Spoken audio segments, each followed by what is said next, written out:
আসসালামু আলাইকুম ওয়া রাহমাতুল্লাহি ওয়া বারাকাতুহু। ইন্নাল হামদুলিল্লাহ ওয়াসসালাতু ওয়াসসালামু আলা রাসূলিল্লাহ ওয়া বা'দ। সুপ্রিয় দর্শক, সূরা ইসরার 82 নম্বর আয়াতে আল্লাহ তাআলা ইরশাদ করেছেন, ওয়া নুনাজ্জিলু মিনাল কুরআনি মা হুয়া শিফাউন ওয়া রাহমাতুল লিল মুমিনিন।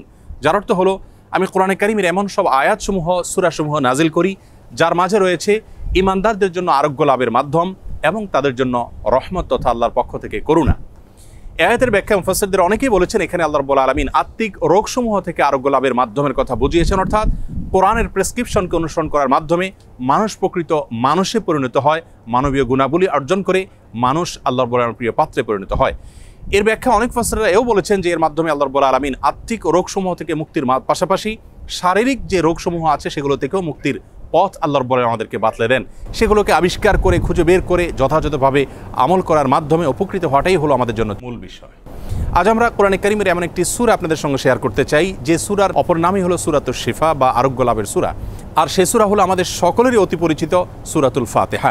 সহিহ বুখারীতে আবু সাঈদ খুদরি রাদিয়াল্লাহু আনহু থেকে একটি হাদিস বর্ণিত হয়েছে, যে হাদিসের মাধ্যমে বোঝা যায় যে সাহাবায়ে কেরাম সূরাতুল ফাতিহার মাধ্যমে চিকিৎসা গ্রহণ করেছেন এবং অলৌকিকভাবে, বিস্ময়করভাবে কঠিন এবং দুরারোগ্য সমস্যা থেকে তারা মুক্তি লাভ করেছেন।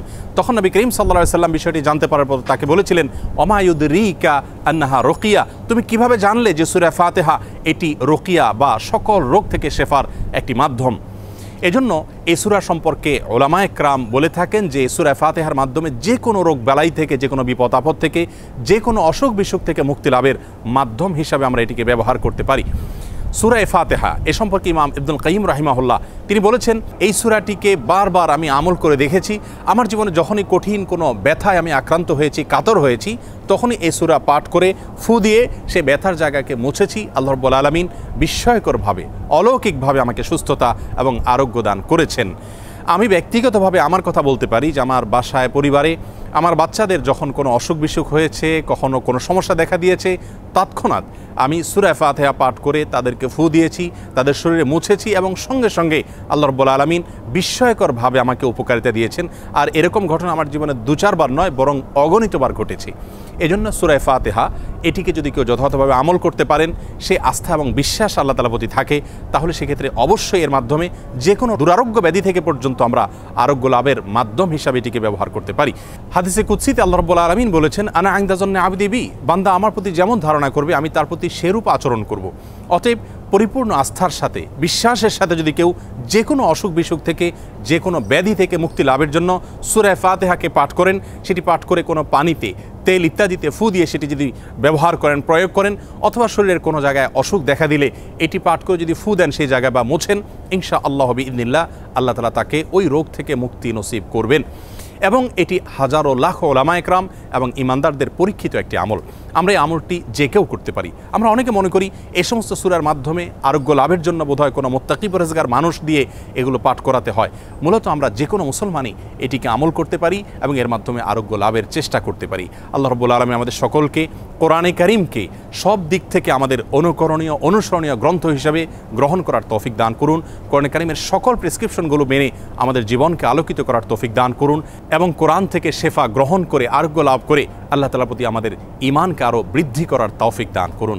আসসালামু আলাইকুম ওয়া রাহমাতুল্লাহি ওয়া বারাকাতুহু। প্রবাস থেকে ভিডিও কলের মাধ্যমে বিবাহ করে, এক্ষেত্রে ছেলে যদি দেশে ফিরে বিয়ের শুদ্ধতার জন্য আবার বিয়ে করতে চায়, সে কি পারবে কিনা? দেখুন, ভিডিও কলের মাধ্যমে বিবাহ করা এটা বিবাহের কোনো সঠিক পদ্ধতি নয়, বরং বিবাহের সঠিক পদ্ধতি হলো যে একজন প্রতিনিধি নিযুক্ত করবেন দেশে, যিনি তার পক্ষ থেকে প্রস্তাব করবেন কিংবা প্রস্তাবে তিনি সম্মতি জ্ঞাপন করবেন এবং সাক্ষীদের উপস্থিতি সেখানে থাকবে। এটাই হলো শরঈ পদ্ধতিতে বিবাহের প্রকৃত নিয়ম। এর বাইরে বিয়ের ব্যাপারে যদি আপনার ভিডিও কলে শুধুমাত্র সেখান থেকে সে প্রস্তাব দেয় বা সম্মতি দেয়, তাহলে সেটা কিন্তু বিবাহ বিশুদ্ধ হওয়ার যে প্রক্রিয়া তার আওতায় পড়বে না। সেই হিসাবে দেশে এসে যদি নতুন করে বিয়ে করেন বা আগের বিয়েটাকে যেহেতু শরিয়ার পদ্ধতি অনুযায়ী হয়নি, সেজন্য নতুন করে বা সম্পূর্ণ পৃথকভাবে বিয়ে করেন, তাহলে সেক্ষেত্রে সেটি জায়েজ নয়, বরং সেটা সঠিক কাজ হবে। বা ব্যাংকে গচ্ছিত টাকায় সুদ এলে সে টাকা গরিব সন্তান এবং তার স্ত্রীদের দান করা যাবে কিনা? সন্তান সন্ততি যদি ছোট হয় তাহলে সেটা তো বাবা মার কর্তব্য তাদেরকে লালন পালন করা। আর যদি তারা বড় হয় এবং অভাবী হয়, দুস্থ হয়, এদিকে বাবার টাকা পয়সা আছে, তাহলে সেক্ষেত্রে বাবা তাদেরকে নিজের টাকা পয়সা থেকে, সাধারণ টাকা পয়সা থেকে দেওয়াটাই হলো উচিত এবং কর্তব্য। বাট এটা ঠিক যে ব্যাংকের থেকে যে গচ্ছিত টাকা থেকে আপনি সুদ পেলেন আপনার ইচ্ছার বাইরে, আহ, সেই টাকা যেটা, সেই টাকাটা আপনি যে কোনো গরিব অভাবী মানুষকে দিতে পারেন, সেই হিসাবে এটি হতেই পারে। আর স্ত্রীকে দান করতে পারবেন না, কারণ স্ত্রী আপনার স্ত্রীর ভরণ পোষণ দেওয়া আপনার কর্তব্যের অংশ। অতএব স্ত্রী আর গরিব থাকছেন না যখন তার ভরণ পোষণের সমস্ত ব্যবস্থা আপনি করেছেন। যার কারণে স্ত্রীর ব্যাপারটি, স্ত্রীকে জাকাত যেমন দেওয়া যাবে না, এ ধরনের খাতের টাকাও দেওয়া যাবে না। তবে হ্যাঁ, অন্য কোনো গরিব অভাবী মানুষ থাকলে তাদেরকে আপনি দিতে পারবেন। দাখিল আলিম পরীক্ষায় কোরআন বা অন্যান্য আরবি বিষয়ের মধ্যে কোরআনের আয়াতের অর্থ দলিল হিসাবে কোরআন আয়াত লিখতে হয়। মাসিক অবস্থা পরীক্ষা হলে করণীয় কি? কোরআন কারীমের আয়াত স্পর্শ করা, কোরআন স্পর্শ করা নিষেধ, কিন্তু কোনো আয়াত আছে কোনো বই, সে বই স্পর্শ করা যায়। সেই হিসাবে যদি কোরআন আয়াত আপনি লেখেন আলতো করে, তো সেটি জায়েজ হতে পারে।